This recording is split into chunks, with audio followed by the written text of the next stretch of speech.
सासू माँ, फिर मुझे बच्चा पैदा करने की ज़रूरत ही क्या थी। ना जाने मम्मी जी समझती क्यों नहीं हैं, कभी भी मुझे मेरे बेटे के लिए कुछ करने ही नहीं देती। अपने 1 महीने के बेटे को सुलाते सुलाते शालिनी सोचने लगी, मुन्ना भी उसी के ऊपर लेटकर खेलते खेलते सो गया था। आज जब अपने बच्चे के साथ उसके मस्ती भरे पलों को जीने का वक्त आया था तो सासू माँ के व्यवहार ने उसका दिल बुझा दिया। सोते सोते मुन्ने का हाथ शालिनी के दिल पर हाथ रखा। बच्चे के हाथ के स्पर्श का एहसास था। शालिनी ने उसी समय फैसला ले लिया, अब बहुत हुआ। उसका भी बच्चा है, उसके भी अरमान है, मैं भी अपने बच्चे का अरमान पूरे करूंगी। आज तो मैं अपनी बात जरूर रखूंगी। शालिनी ने उठने की सोची तो देखा मुन्ना नींद में मुस्कुरा रहा है। बहुत सुकून को नींद सो रहा था। माँ के स्पर्श का एहसास था जो मुन्ना भी गहरी नींद सो रहा था और सपने देखकर मुस्कुरा रहा था। माँ की गोद में माँ के स्पर्श का एहसास करके खुश हो रहा था। मुन्ने को देखकर शालिनी मुस्कुराई और फिर धीरे से उसके एक तरफ सुलाकर बाहर आ गई, जहां उसके सास ससुर जेठ जेठानी और पति भी बैठे थे। मम्मी जी, मुझे मुन्ने के नामकरण पर आयोजन करना है। मैं और केशव चाहते हैं कि मुन्ने का नामकरण संस्कार अच्छे से हो। बहू, तुमने फिर वही जिद शुरू कर दी।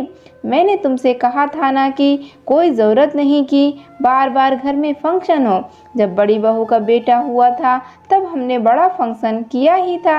अब हम फिर से इतना बड़ा फंक्शन करेंगे तो लोग बात बनाएंगे कि बार बार फंक्शन कर रहे हैं, और ना ही इतना खर्चा बार बार किया जाता है। पंडित जी आकर हवन कर देंगे, बस हम घर के लोग ही इतने हैं कि फंक्शन से कम नहीं लगता। मम्मी जी, जब जेठानी जी के बेटे का फंक्शन हुआ उस समय मैं और मेरा मुन्ना यहाँ नहीं थे, और जेठानी जी के बेटे के फंक्शन से मेरे बेटे के फंक्शन का क्या मतलब। बहू, तुम भूल रही हो कि दोनों बच्चे एक ही घर के हैं। ये मेरा तुम्हारा क्या लगा रखा है तुमने।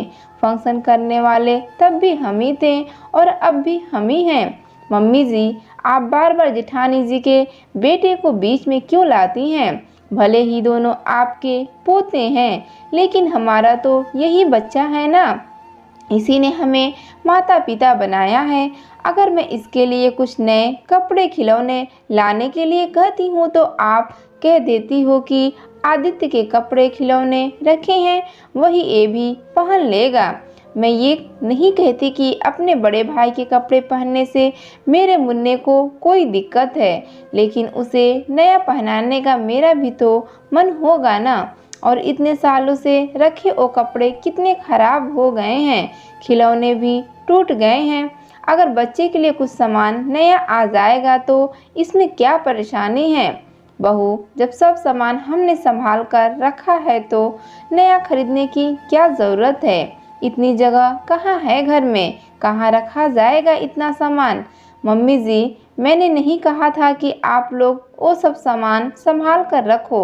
अगर सब कुछ आपको जेठानी जी के बच्चे के लिए ही करना था तो हमें अपना बच्चा पैदा करने की क्या ज़रूरत थी। एक बच्चा घर में था तो सही, क्या ज़रूरत दूसरे बच्चे की। आपने कहा बच्चा पूरे घर का है, मेरा या जेठानी जी का। नहीं तो ठीक है, जेठानी जी के बच्चा मुझे भी माँ और केशव को पापा कह लेता। बेकार मैंने 9 महीने उसे अपनी कोख में रखा और इतने दर्द सहे, समझौता करते करते थक गई हूँ मैं। कैसी बात कर रही हो तुम शालिनी। मेरा बच्चा सिर्फ मुझे माँ कहेगा, तुम्हें वो माँ कैसे कह सकता है।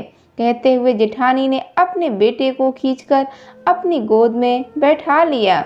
वैसे ही जेठानी जी, जैसे आपके बच्चे के नामकरण संस्कार में मेरे बच्चे का भी नामकरण हो गया, आपके बच्चे के कपड़े मेरे बच्चे के हो गए, वैसे ही वो मुझे भी माँ ही कहेगा। शालिनी की बात सुनकर सब चुप हो गए, किसी के पास बोलने को नहीं था। मम्मी, शालिनी बिल्कुल सही कह रही है। भैया भाभी का बेटा हुआ उस समय हम सब ने खूब शौक से और खुश होकर उसका नामकरण संस्कार किया। अब मेरे बच्चे की बारी आई तो क्यों सब पीछे हट रहे हैं? अगर आपको ऐसे ही दिक्कत है तो ठीक है, फिर अपने बच्चे के लिए जो मुझे करना है वो मैं कर लूँगा, मुझे किसी की ज़रूरत नहीं। शालिनी के तर्क से केशव के अंदर भी बोलने की हिम्मत आ गई थी। अब तो सासू माँ कुछ बोल ही नहीं सकती थी। अब फंक्शन करने के लिए उनकी इजाज़त नहीं लेनी थी, केवल उन्हें बताना था कि नामकरण संस्कार कब होगा।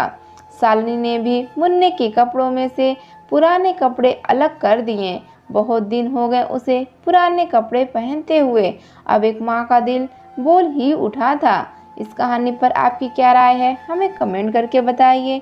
कहानी अच्छी लगी तो वीडियो को लाइक, चैनल पर नए हैं तो चैनल को सब्सक्राइब करना ना भूलें। वीडियो देखने के लिए आपका बहुत बहुत धन्यवाद।